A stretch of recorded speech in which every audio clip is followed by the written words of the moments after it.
And welcome back to Subculture After Dark. Well, tonight on the show we are chatting to a few of the bands who are playing at a very, very exciting festival in Perth that is coming up very soon. The festival is called Electric Eye Heavy Fest, and the next band that we're chatting to from the festival is actually Crypt Crawler.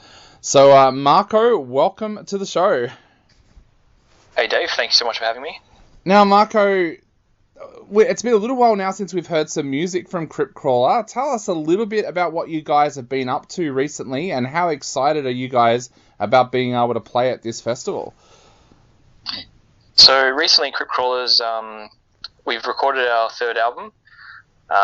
Very excited for everyone to hear it.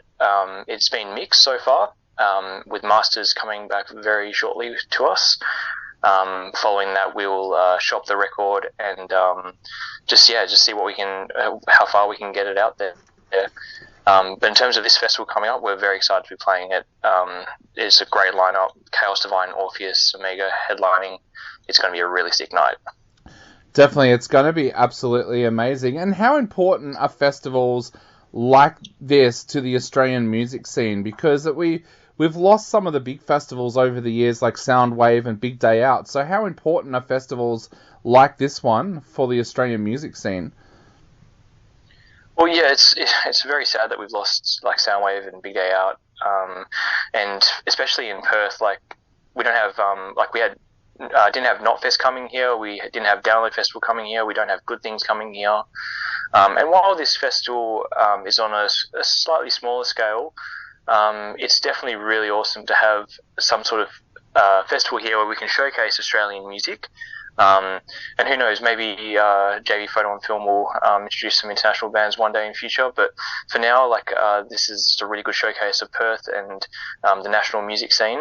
And you know, having a really good festival lineup like this attracts a lot of people. So you have maybe smaller bands playing to bigger people, to a bigger amount of people. So it's really awesome to have these sort of festivals in Perth, especially. Yeah, and we know from chatting to bands like Orpheus Amiga already that their fans from right around Australia are so excited about this festival that some of them are even thinking about jumping on a plane and heading over there. So I guess that might also show some of the bigger festivals that Perth is definitely a destination city for festivals as well. Is that something that you guys have thought about? Oh, yeah, definitely. Just even seeing their Facebook posts and Instagram posts and seeing the people that say, "Oh, we'd love this to come over east," or "We're going to fly over to see it to this festival," that's awesome. And especially knowing that it's people wanting to come to Perth rather than the other way around, where earlier this year I went on a plane to Knotfest. So it's awesome to see people wanting to come over here for a festival. So yeah, it's really important. And having this sort of thing here is going to be really beneficial for the Perth scene. What does it mean to you personally being on the same festival bill as bands like Chaos Divine and Orpheus Amiga? Well, I've grown up, when I was 18, there was one of the first bands I saw was Chaos Divine in the Perth scene, and this is 12 years later, and now I'm on a bill with them. So it's really exciting to be able to be on it, especially with Chaos Divine in particular, just being a big band in the Perth scene. And then to have Orpheus Omega, one of the best melodic death metal bands in Australia, coming all the way over here, and we get to be billed just below them. That's so exciting for us. We cannot wait to see them. And it's been a long time since they've been here, so being able to see them and being able to play on the same lineup with them is equally as exciting. Cannot wait. Now, you mentioned that you've been working on some new material and you've just finished recording your latest album. Will any of the tracks from that album make it to your set list for this show? They will, yes. We've been playing one song in particular over the course of the maybe last 6 to 8 months. And that's gone down really well live. And just our last show we did, which was actually our 5-year anniversary show, we played another track off the new album, and again, it was an equally great reception.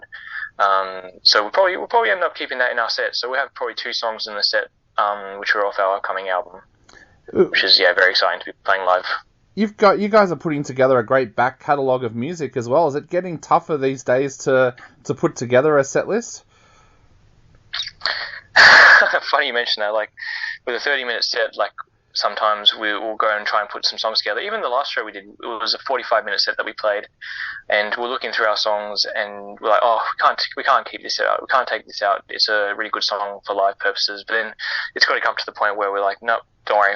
We've got plenty of better songs that are coming out that we're going to have to introduce into the set. So we'll just keep rotating through our songs. We've learned the vast majority of our songs that we put out, so we can just keep rotating through them, and each time people see us, they see a new set, which is awesome. Awesome. And you mentioned before your 5th anniversary. Congratulations on that, because that's a great milestone that the band has reached. What did that mean to you? Thank you. What did that mean to you personally, reaching that milestone? Because we see so many bands these days, they'll come through, they'll do a couple of singles, or they might do an album, and then they just seem to disappear. So did that mean a lot to you, making that 5-year anniversary? It really did, yes, because the very first band I was in was more on the hardcore side of music, with a lot of like heavy metal influences, but it was a band that was called Dead Currency. We were only around for maybe a year, and then, guitarist moved over east, the bass player moved over east, and then, the band fell apart. Then when Crypt Crawler started, I really, I took control of the vision and everything like that, me and my guitarist, and we really pushed to keep this band going. We went through a drummer change at the very start of the band, but then we really kept moving forward. We had ideas for new music. We kept on going no matter what. COVID really put a dent in things, but we kept going. Wrote our second album during that period. Now we've written our third album. Unfortunately, Jordan, the founding member and guitarist with me, has decided that he was going to move on to different ventures in life. Not necessarily because he didn't like the music or anything like that, just because life gets in the way, as it does for many people. And exactly like you said, bands come and go sometimes, and they fall apart, and mainly because people venture off into other aspects of life. But yeah, we've kept it together. We've got a new guitarist. We're moving forward and just doing everything we can to keep pushing to go as far as we can. And I'm not going to let that stop. Definitely. Well, mate, we talked a little bit about the festival coming up, but what else have you guys got on the horizon? You've got the new album coming out. Is there a rough timetable of when that will be coming out, and what are your plans after the festival as well?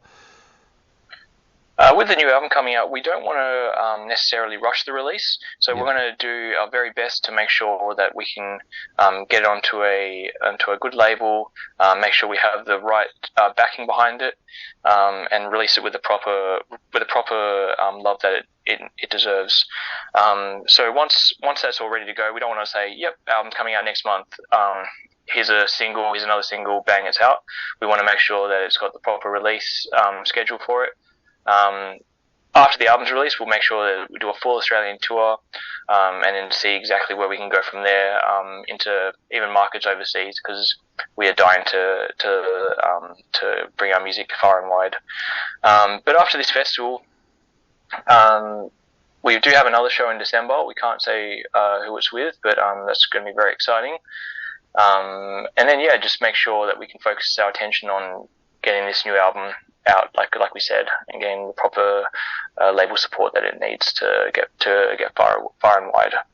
Awesome. Well, mate, we can't wait to hear the new album, and also we'd love to see you guys get some gigs overseas as well. That would be absolutely amazing. But for right now, what would you like to say to everybody out there who are thinking about heading along and checking out Electric Eye Heavy Fest? Oh, definitely make it down if you can. People over east, it would be amazing to see you come down, but especially people in Perth. This is a really, really solid lineup. It's got some of Perth's best music, and it's just going to be a great night. We've got 10 bands playing, and it's just going to be an absolutely killer night, with all genres of metal and heavy music covered. So it's going to be a really, really diverse and great, how do I say it? Selection of exactly some of the best of Perth music scene.